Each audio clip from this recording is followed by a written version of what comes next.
but it's hard. And it's lonely. It's very lonely. I just know that if that loneliness can exist, so can other things, and I will be okay.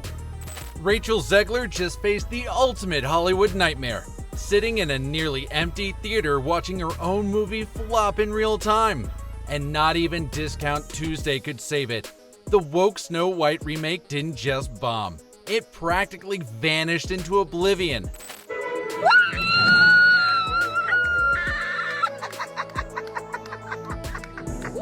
On March 25th, 2025, the Snow White actress dragged a few loyal friends to watch her own movie in what looked like a ghost town of a theater. With just $3.5 million in Thursday's previews and a dismal $43 million opening weekend, Disney's Snow White isn't just a flop, it's an expensive one. Compared to The Little Mermaid remake's $95 million debut, this disaster isn't even in the same ocean. And let's not forget, Snow White cost over $250 million to make, and that's before marketing. Now, theaters across the country are practically empty, with social media flooded with seating charts showing barely any tickets sold. Some are even calling for a GoFundMe to help Disney break even. Ouch! You're crying on that stage. When am I not crying in public? It's so upsetting. Why were you crying? Oh my gosh, I saw the well, we didn't even see. We didn't even see, but I saw the logo and I went, that's my name, Snow White's up there, and I cried my eyes out. What was it like seeing yourself for the first time in full But the drama doesn't stop there. A bombshell report from Variety pulled back the curtain on all the behind-the-scenes chaos. According to sources, Disney execs were already uneasy about Zegler's comments trashing the original Snow White, calling it weird and saying the prince literally stalks her. Rachel and Andrew and our amazing cast and crew, I was all in. You know, on these type of movies, you can really go big, and especially when you play a villain and that type of a, she was the first villain. And she even claimed that she hadn't watched the movie more than once. The tension between Zegler and co-star Gal Gadot was also impossible to ignore. While they were all smiles during filming, the lead up to release got awkward fast.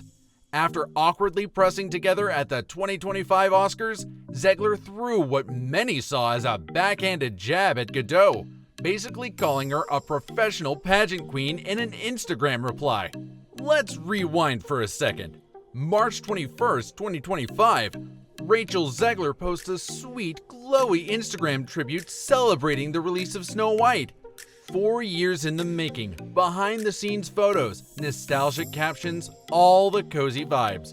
She thanked the team, called it life-changing. What we do, and to make movies, but I love it so much because I get to see you guys. And I'm really, really thankful that so many of you have been with us for 3 summers, and if you were here for 2 or just back for this one, you're part of such an important family to me, and this has been such a hard, wonderful journey, and I'm so thankful to have been on it. But one name was suspiciously missing. No tags, no mention, no photo. Where was Gal?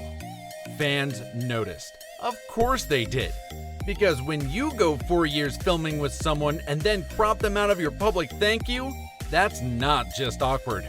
That's war.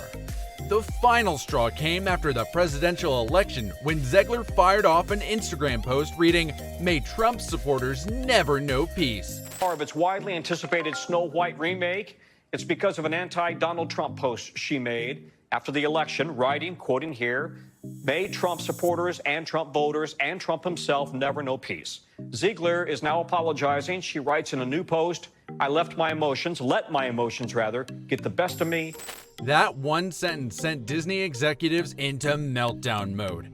At that point, the studio had enough.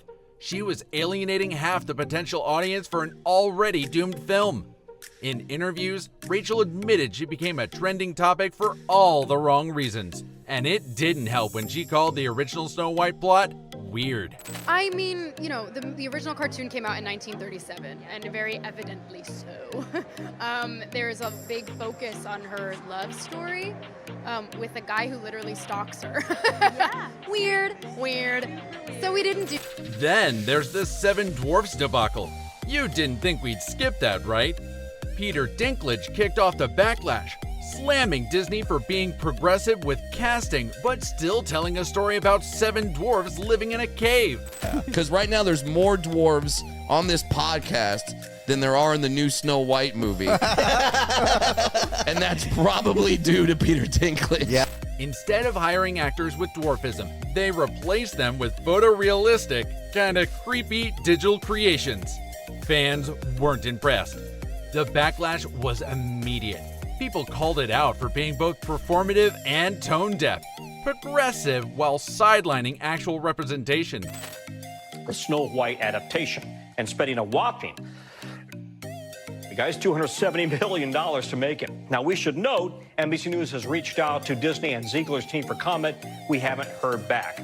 NBC's Chloe Malas is following this. Chloe, take it off. I need to drink some water here. Yeah, no problem. Okay, so Disney, obviously, they have a problem on their hands because Rachel Zegler has not just made these recent comments about Donald Trump, which she's walking back now. She also made some comments earlier while promoting Snow White, saying that Snow White doesn't need a prince and that this isn't the 1930s anymore and that Snow White can exist on her own, and that upset a lot of people, including... So now we've got a fairy tale that tried so hard to modernize itself that it ended up erasing the very groups it was claiming to uplift.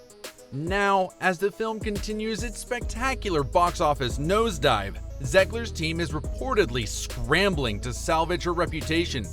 But instead of showing humility or acknowledging mistakes, she's remained defiant and combative. Hollywood insiders are whispering that studios are already reconsidering future projects with her, and she might just get fired. But again, if she continues to make comments, it could give Disney more pause, and maybe they will have to come out and say something and do something about it. And I just want to point out, look what happened with Gina Carano, who made comments about comparing conservatives to their oppression, she said, to victims of the Holocaust. And so obviously that got her fired from The Mandalorian, and she's been suing Disney. And I just want to point out that Elon Musk has been helping her pay for that suit. And it looks like that's going to go to trial in the fall. So this is not Disney's only headache. The Hollywood it girl, who was once supposed to carry Disney's next big franchise, may have just torpedoed her own career with her inability to read the room. While she's busy comparing herself to broken statues in museums, theater chains are quietly removing Snow White from their schedules. Disney is scaling back all promotion, and audiences are staying away in droves. Rachel Zegler wanted to rewrite a fairy tale, but instead, she's become a cautionary tale of how quickly Hollywood can turn on you when you bite the hand that feeds you, and then double down when it all goes wrong.